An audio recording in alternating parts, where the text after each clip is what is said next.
Le calendrier prophétique, le Big Bang.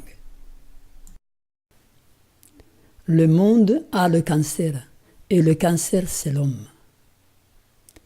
La guerre contre Dieu et la Bible est une guerre ouverte. Il n'y a pas de cessez-le-feu. L'ennemi de Dieu déploie de grands efforts dans notre monde. Pourtant, paradoxalement, la Bible ne cesse pas d'être le best-seller de tous les temps. C'est un enclume qui a usé beaucoup de marteaux. L'infaillibilité de la Bible. La Bible n'a rien à craindre des découvertes de la science. Nous devons reconnaître qu'aucune découverte archéologique n'a été faite qui contredise les références bibliques. Toutes les misères et les maux dont les hommes souffrent à cause des vices, des crimes, de l'ambition, de l'injustice, de l'oppression, de l'esclavage et de la guerre sont le résultat de leur mépris ou de leur négligence des préceptes contenus dans la Bible. La Bible ne doit pas être testée par les idées humaines concernant la science. La sagesse humaine n'est pas un guide fiable. Les sceptiques qui lisent la Bible pour pouvoir ergoter peuvent, par une mauvaise compréhension de la science ou de la révélation, revendiquer avoir trouvé des contradictions entre elles. Mais, bien comprises, elles sont en parfaite harmonie. Moïse écrivit sous l'inspiration du Saint-Esprit, et une théorie correcte de la géologie ne pourra jamais revendiquer des découvertes qui ne peuvent pas être réconciliées avec ces déclarations. Beaucoup, quand ils se voient incapables de mesurer le Créateur et ses œuvres par leur connaissance imparfaite de la science, doutent de l'existence de Dieu et attribuent une puissance infinie à la nature. Ces gens-là ont perdu la simplicité de la foi et se sont écartés de Dieu. Il doit y avoir une certitude pleine dans la divinité de la parole de Dieu. La Bible ne doit pas être testée par les idées scientifiques des hommes, mais c'est la science qui doit être testée par cet étalon de mesure infaillible. Quand la Bible fait des déclarations sur la nature, on peut comparer la science avec elle et, avec une juste compréhension, on verra toujours une harmonie parfaite entre les deux. L'une ne contredit pas l'autre. La recherche scientifique ouvrira aux esprits de ceux qui sont vraiment sages des vastes champs de pensée et d'information. Ils découvriront Dieu dans ses ouvrages et ils lui rendront gloire. Il deviendra pour eux le premier et le meilleur, et leurs pensées seront centrées sur lui. Autrefois, les scientifiques, pour la plupart, étaient des croyants. Le monde était bien différent alors de ce que nous connaissons aujourd'hui. Voici une déclaration d'Ampère. La figure de ce monde passe. Si tu te nourris de ses vanités, tu passeras comme elle. Mais la vérité de Dieu demeure éternellement. Et si tu t'en nourris, tu seras permanent comme elle. Mon Dieu, quelles sont toutes ces sciences, tous ces raisonnements, toutes ces découvertes de génie, toutes ces vastes conceptions que le monde admire et dont la curiosité se répand si avidement. En vérité, rien que de pure vanité. Voici une déclaration d'Einstein. Ma religion consiste en une humble admiration de l'esprit supérieur et illimité qui se révèle jusqu'à dans les moindres détails et que nos esprits fragiles et limités sont capables de percevoir. La profonde conviction émotionnelle de la présence d'un pouvoir supérieur raisonnable qui se révèle dans l'incompréhensible univers forme mon idée de Dieu. Ou encore cette déclaration du fameux biologiste Henri Fabre. Sans Dieu, je ne comprends rien. Sans lui, tout est ténébreux. Chaque période de l'histoire a ses manies. Je considère l'athéisme comme une manie. C'est la maladie de notre époque. Vous pourriez arracher ma peau plus facilement que ma foi en Dieu. La théorie de l'évolution est impossible. En réalité, personne n'y croit plus vraiment. L'évolution est un dogme dans lequel ses défenseurs n'y croient plus eux-mêmes, mais ils continuent à l'enseigner au peuple. L'humanisme est le nouvel ordre mondial. L'humanisme bat son plein. Le nouvel ordre mondial est en route. Les hommes veulent tout unifier. Le gouvernement, la monnaie, les lois, la justice. Les efforts pour détourner les hommes de Dieu sont nombreux et de plus en plus audacieux et subtils. Nous sommes menacés par des dangers insoupçonnés. Voici une déclaration qui devrait nous faire réfléchir. Les parents fondamentalistes n'ont pas le droit d'endoctriner leurs enfants dans leurs idées religieuses. Nous préparons leurs enfants pour l'an 2000 et pour la vie dans une société mondiale unie, et ces enfants-là ne pourront pas s'y ajuster. Nous vivons dans l'époque de la mondialisation. Ce n'est plus l'individu qui compte, mais c'est la société. Les problèmes de la planète doivent être résolus au niveau planétaire. Le progrès technologique et scientifique a rendu l'homme très fier de lui-même. Il se croit très capable. Il ne veut plus de Dieu. Il croit qu'il peut se passer de lui. Nous assistons à des événements sans précédent dans l'histoire de l'humanité. L'homme moderne défie Dieu. Les unions et les alliances internationales se multiplient. Pour faire face aux problèmes de notre monde, les hommes ressentent le besoin de s'unir ensemble. Par exemple, le 25 mars 1957 eut lieu le traité de Rome où la communauté économique européenne fut créée. C'est une nouvelle tour de Babel.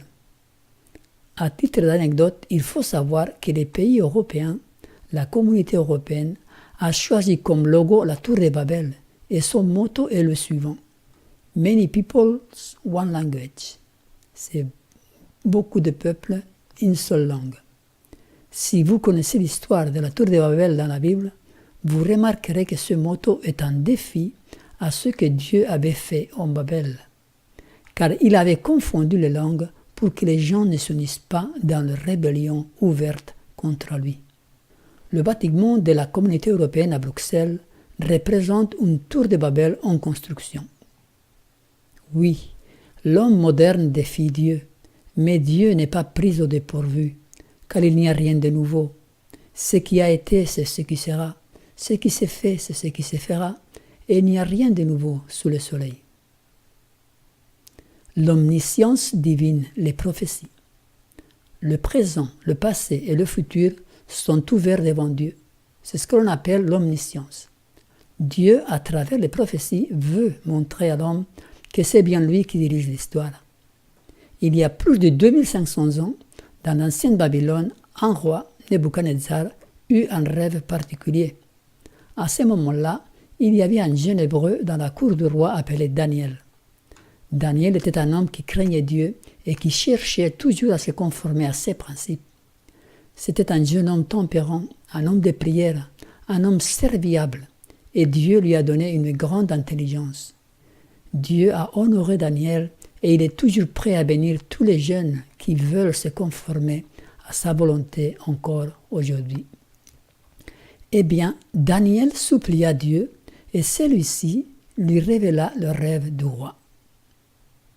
Sommes-nous concernés par ce rêve? Eh bien oui, car il couvre toute l'histoire du monde depuis la Babylone de Nebuchadnezzar jusqu'à la fin du monde. Dieu, dans sa préscience, n'a pas voulu nous laisser dans l'ignorance concernant les événements qui allaient marquer l'histoire du monde. Avec une seule image, il a pu dresser un tableau historique qui couvre plus de 2500 ans avec une précision étonnante. L'image que le roi vit, c'était une statue qui représentait une image d'homme avec la tête d'or, les bras et la poitrine d'argent, et les cuisses de bronze, les jambes en fer et les pieds en fer et argile mélangés. Donc, 5 différentes entités qui correspondaient aux 5 empires qui allaient exister dans l'histoire du monde, depuis l'époque du roi Nebuchadnezzar jusqu'à la fin. Voyons donc son interprétation. Dans Daniel 2, nous avons donc parmi les 5 empires 2 qui sont identifiés. Le premier, Babylone, et le dernier, le royaume éternel de Dieu. Pour identifier les 2 qui suivent Babylone, nous devons aller au chapitre 7 et 8 du même livre de Daniel. Dans ce chapitre, c'est Daniel lui-même qui eut un rêve différent de celui du roi Nebuchadnezzar, mais qui couvre la même période historique.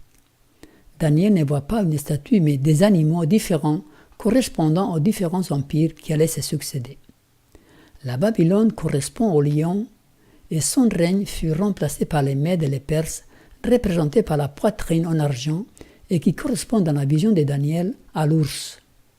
Le troisième est aussi identifié par Daniel, c'est l'empire grec qui succéda aux Médo-Perses et qui sont représentés par les cuisses en bronze et par le léopard en Daniel 7. Le quatrième n'est nulle part identifié par son nom, mais en étudiant l'histoire, nous voyons clairement qu'il n'y a que Rome qui remplit les conditions. Donc Rome, qui est représentée par les jambes en fer, correspond à la bête horrible à 10 cornes de Daniel 7. Et les pieds, les 10 doigts, les 10 orteils, en partie en fer et en partie en argile, correspondent à la petite corne qui surgit en arrachant 3 parmi eux. Donc le cinquième fait partie ou est issu du quatrième. C'est la même bête. Il garde certains éléments du précédent, le fer. Il dure jusqu'à la fin, car il est détruit par la pierre qui détruit la statue, qui représente à son tour le royaume de Dieu. En étudiant l'histoire, il est facile d'identifier cette puissance. C'est la Rome papale. Donc en résumé, voilà la prophétie et son interprétation. Pour connaître encore plus de détails de la dernière partie de la statue, les pieds en partie de fer et en partie d'argile, nous pouvons aller au chapitre 11 de Daniel et nous retrouverons plongés dans l'actualité politique et sociale du monde du XXe siècle. Il est rassurant de voir que l'histoire a été toute tracée. Dieu n'est pas pris à l'improviste par les événements. Voyons maintenant quelques détails de cette prophétie et voyons si nous pouvons avoir confiance dans son interprétation. La tête d'or représente Babylone. Ce fut l'empire le plus riche de l'histoire. L'or était très commun dans la cité de Nebuchadnezzar. Sa puissance a été inégalée. La ville de Babylone était une merveille du point de vue architectural. Cet empire dura entre 605 à 539 avant Jésus-Christ. Ce furent les Perses, dirigés par Cyrus, qui détrônèrent le dernier roi babylonien, Beltsazar, en 539. Ils détournèrent le fleuve qui traversait la ville et s'introduisirent dans le palais du roi sans être aperçus. Celui-ci était en pleine fête avec l'alcool et les femmes, et c'est là, au milieu de son ivresse, qu'il arriva à sa fin. Le vin est moqueur, la boisson forte et tumultueuse. Quiconque s'y égare ne deviendra pas sage. L'empire médo-perse qui le suivit ne fut pas aussi riche et donc il est représenté par l'argent. Les 2 bras représentent les 2 royaumes, Mède et Perse. Cet empire dura de l'année 539 jusqu'à l'an 331 avant Jésus-Christ. L'empire suivant fut la Grèce. Ce furent des conquêtes très rapides, accomplies en seulement quelques années par Alexandre le Grand. C'était un empire de moindre importance économique, symbolisé par le bronze, entre les années 331 à 168. Mais Alexandre mourut, très jeune, victime de l'intempérance des mêmes que Beltsazar. La Bible nous dit « Celui qui est lent à la colère vaut mieux qu'un héros, et celui qui se domine vaut mieux que celui qui prend une ville. » À la mort d'Alexandre, son empire fut divisé entre ses 4 généraux.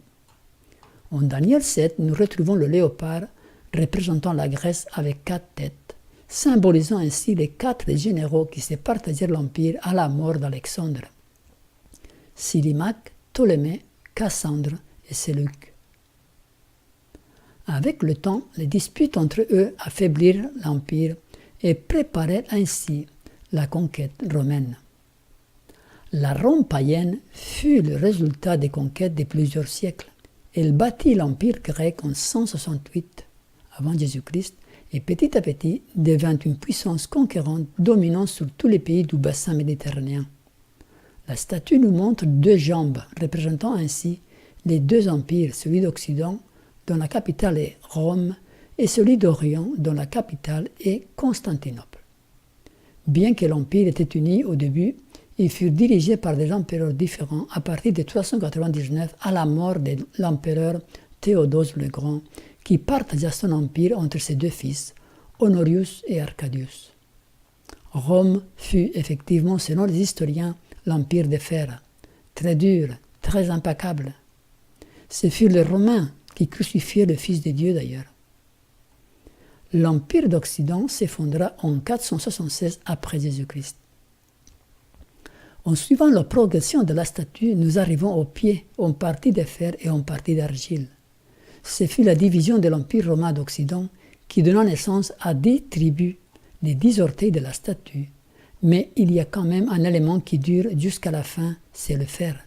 Il y a quelque chose de Rome qui durera jusqu'au 5e royaume. Bien qu'historiquement parlant, l'Empire romain disparut en 496 pour celui de l'Occident et 1415 pour celui de l'Orient, il y a un élément de Rome qui dure jusqu'à la fin, le fer. Ceci correspond à la petite corne qui surgit de la dernière bête en arrachant 3 parmi les 10 cornes. Il faudrait étudier le chapitre 11 du livre de Daniel pour découvrir les événements contemporains de l'histoire de notre terre. À partir du verset 40 de ce chapitre, nous rentrons dans le temps de la fin, qui du point de vue prophétique commença en 1798 avec la disparition momentanée du 5e empire. Cette prophétie finit comme celle du rêve de Nebuchadnezzar, avec l'anéantissement de la puissance terrestre et le triomphe du royaume de Dieu. Nous pouvons avoir confiance dans la Bible. Vous voyez, toutes ces prédictions se sont accomplies et continuent à s'accomplir de nos jours dans les détails. Nous pouvons avoir confiance dans la Bible. Nous devons faire d'elle notre guide dans notre pèlerinage terrestre. Comme pour Daniel, Dieu veut honorer les jeunes qui se confient en lui. Il peut leur montrer le chemin à suivre dans la vie, mais nous devons choisir de le servir. Si Dieu a pu révéler l'histoire 2500 années à l'avance, comment ne pourrait-il pas nous révéler sa volonté? Je te loue, Père, Seigneur du ciel et de la terre, de ce que tu as caché ces choses aux sages et aux intelligents, et de ce que tu les as révélées aux enfants. Il nous faut être des enfants. Il nous faut développer les qualités d'un enfant. Douceur, humilité, confiance. Voici une déclaration du grand scientifique Isaac Newton. Nous estimons les Écritures de Dieu comme la plus sublime de toutes les philosophies. Je trouve des marques d'authenticité plus grandes dans la Bible que dans n'importe quelle autre histoire profane. Les hommes, par eux-mêmes, ne peuvent pas connaître Dieu. Les hommes essayent de comprendre Dieu avec leur esprit limité, mais cela est impossible car pour comprendre Dieu, il faut naître de nouveau. La leçon la plus humiliante que l'homme a à apprendre, c'est que la sagesse humaine n'est que vanité et qu'essayer de découvrir Dieu par ses propres efforts n'est que de la folie. L'homme qui n'a que ses facultés naturelles n'est pas en mesure de percevoir ce qui vient de l'Esprit de Dieu. Il n'accepte pas ses dons et n'admet pas les vérités spirituelles. Elles sont à ses yeux pure folie et il est incapable de les comprendre. Pourquoi? Parce que seul l'Esprit de Dieu permet de les discerner. Et c'est à la lumière de cet esprit qu'elle demande à être jugée. Le mal détourne certaines personnes de Dieu. Beaucoup de gens se détournent de Dieu à cause du problème de la souffrance et de la misère. Ils ne peuvent pas comprendre comment et pourquoi un Dieu d'amour permettrait toutes ces choses dans sa création. Il est impossible de comprendre le pourquoi du mal sans étudier la Bible, car elle nous révèle ce qu'elle appelle le mystère de l'iniquité. Notre terre a été victime de ce mystère qui est à l'origine du mal dans toutes ses formes, souffrance, maladie, dégénérescence et mort. Certains scientifiques, comme le naturaliste anglais Attenborough, ont avoué que c'est justement cette apparente contradiction de la nature qui les ont remplis de doutes et l'ont conduit à nier l'existence de Dieu. Dieu créa un monde parfait. Rappelons-nous, il avait dit « tout était très bon », mais il y a eu un événement tragique qui a tout bouleversé, et il faut comprendre ce sujet pour pouvoir placer notre misère actuelle et notre souffrance dans son contexte. Dieu ne contraint personne. Le libre arbitre. Dieu, étant un Dieu d'amour, ne contraint personne à l'obéissance. Il veut que ses créatures choisissent librement de le suivre et de croire en lui. Il pourrait donner des preuves de son existence et personne n'aurait de doute à son égard. Mais ceci est contraire à sa nature. Il a donné à l'homme le libre arbitre et en faisant cela, il a pris un risque. Nous ne sommes pas des robots. En tant qu'êtres libres, nous devons choisir.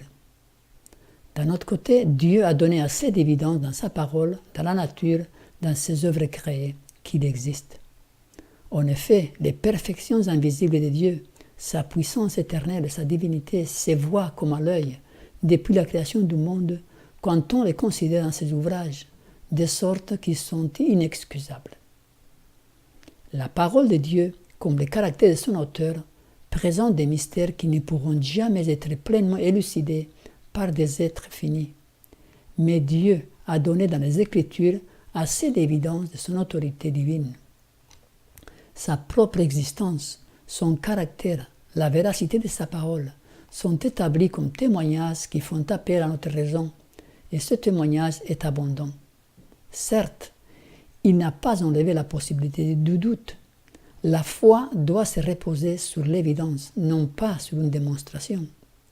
Ceux qui désirent douter auront l'opportunité de le faire, mais ceux qui désirent connaître la vérité trouveront une grande place pour la foi. Les mystères de la Bible, loin d'être un argument contre elle, font partie des plus fortes évidences de son inspiration divine. Si elle ne contenait que des choses sur Dieu que nous puissions comprendre, si sa majesté et sa grandeur pouvaient être saisies par des esprits limités, alors la Bible ne porterait pas, comme elle le fait, des évidences claires de sa divinité. La grandeur de ce thème devrait nous inspirer de la foi en tant que parole de Dieu. Nous n'avons pas à douter de la parole de Dieu du fait que nous ne pouvons pas comprendre les mystères de sa providence. Dans le monde naturel, nous sommes constamment entourés de merveilles au-delà de notre compréhension. Devrions-nous alors être surpris de rencontrer dans le domaine spirituel des mystères qui ne peuvent pas être sondés? La difficulté repose seulement dans la faiblesse et l'étroitesse de l'esprit humain. Les 4 dimensions de l'être humain. L'homme, étant un être à 4 dimensions, ne pourra pas s'épanouir pleinement s'il néglige l'une d'entre elles. Personne ne peut vraiment jouir de la vie sans religion. L'amour envers Dieu purifie et ennoblit tout goût et tout désir. Il intensifie toute affection et vivifie tout plaisir digne. Il rend l'homme capable d'apprécier et jouir de tout ce qui est vrai, bon et beau. L'homme sans Dieu est voué au désespoir. Un scientifique évolutionniste a écrit il y a quelques années un livre intitulé « The Selfish Gene », le gène égoïste. Son idée, c'était de montrer que nous sommes là par hasard, qu'il n'y a aucun but à l'existence, que nous sommes le produit capricieux de la chance. Eh bien, certaines personnes, après avoir lu ce livre, n'ont pas pu dormir pendant plusieurs nuits, car ils étaient privés du sens de la vie. Ils ne retrouvaient pas le goût pour la vie, ni le sens de l'existence. La confiance en Dieu fait partie des lois de la santé. Elle donne un sens à notre vie et nous remplit d'espoir. Les gens qui n'ont pas cette expérience ressemblent à des voitures sans moteur, très lourdes à traîner, inutiles et inefficaces. Plus j'y approche de la fin de mon pèlerinage terrestre, plus claire est l'évidence de l'origine divine de la Bible. La grandeur et la sublimité du remède divin pour l'homme déchu sont plus appréciées, et l'avenir est éclairé par l'espoir et la joie. Les mêmes lois auxquelles l'atome et l'étoile obéissent contrôlent la vie humaine. Transgresser ces lois, aussi bien physiques, mentales que morales, c'est rompre l'harmonie de l'univers et y introduire la discorde, l'anarchie et la ruine. La douleur est inévitable, mais la misère est facultative. Le courage, l'espérance, la foi, la sympathie, l'amour favorisent la santé et prolongent la vie. Un esprit joyeux, reconnaissant, favorise la santé du corps et la force de l'âme. D'un autre côté, le manque de confiance en Dieu nous conduit à l'anxiété, le mécontentement, le remords, la culpabilité et invite la mort. Comme vous avez aperçu en étudiant un peu les prophéties, nous sommes dans la dernière phase de l'histoire de ce monde. Nous sommes aux orteils de la statue. Personne ne peut savoir combien d'années encore notre histoire va continuer. Mais une chose est certaine, Dieu est aux commandes. Tout ce qu'il a prédit dans sa parole se réalisera.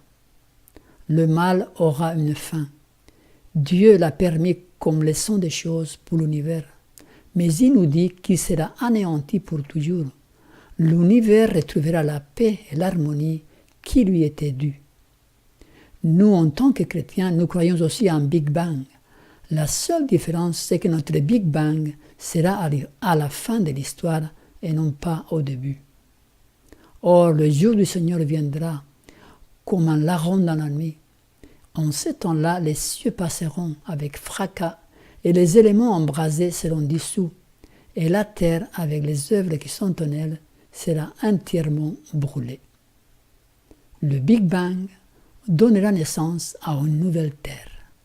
Apocalypse 21, verset 1 nous dit « Puis j'ai vu un nouveau ciel et une nouvelle terre, car le premier ciel et la première terre avaient disparu et la mer n'était plus. » Si nous avons constaté sa préscience en étudiant les prophéties historiques, nous pouvons aussi avoir l'assurance que les événements prédits pour l'avenir se réaliseront.